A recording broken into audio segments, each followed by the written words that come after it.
एरसमा police पक्षरु नारदिया गढ़विष्णुपुर गोड़ा एवं एरसमा मुख्य बजार ठारे गतकाली साइबर ठकई सचेतनता कार्यक्रम अनुष्ठित होता।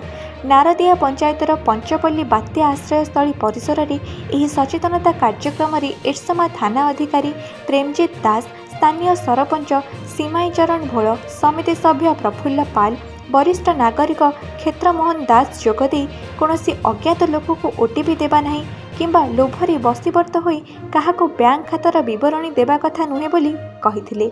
सचेतन हेले सजाग हेबा नाटक माध्यम उपस्थित लोक मानकु सचेतन करा जायथिला।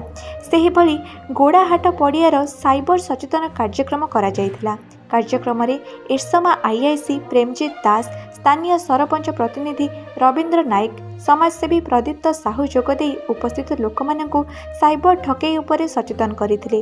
कार्यक्रम रे शरद विश्वाल, प्रदीप्त साहू, कैलाश बेहेरा समेत शताधिक लोक उपस्थित थिले। सेही भली आज अंबिका पंचायत चाउलिया स्थित स्वामी विवेकानंद युव परिषद पड़िया युव नेता कृपा सिंधु शुक्ला सहयोग में साइबर सचेतन कार्यक्रम अनुष्ठित होता। युव परिषदर सभापति संपादकों समेत शताधिक जनसाधारण उपस्थित थिले। सेहीपरि जपा छक, कोठी छक और कुंजकोठी पंचायत कन्नागोला पड़िया सचेतनता कार्यक्रम अनुष्ठित हो जाइछि। प्रत्येक स्थान में दुखीराम स्वाई स्मृति प्रतिष्ठान पक्षरु नाटक परिवेषण कर सचेतन करा जाइतला। समस्त कार्यक्रम में एरसमा थानार एएसआई विश्वजित गणनायक, एएसआई सुशांत कुमार आचार्य और समस्त कर्मचारी उपस्थित थिले। एरसमारू नरेश स्वाई रिपोर्ट, ओडिशा एकाम्र लाइव।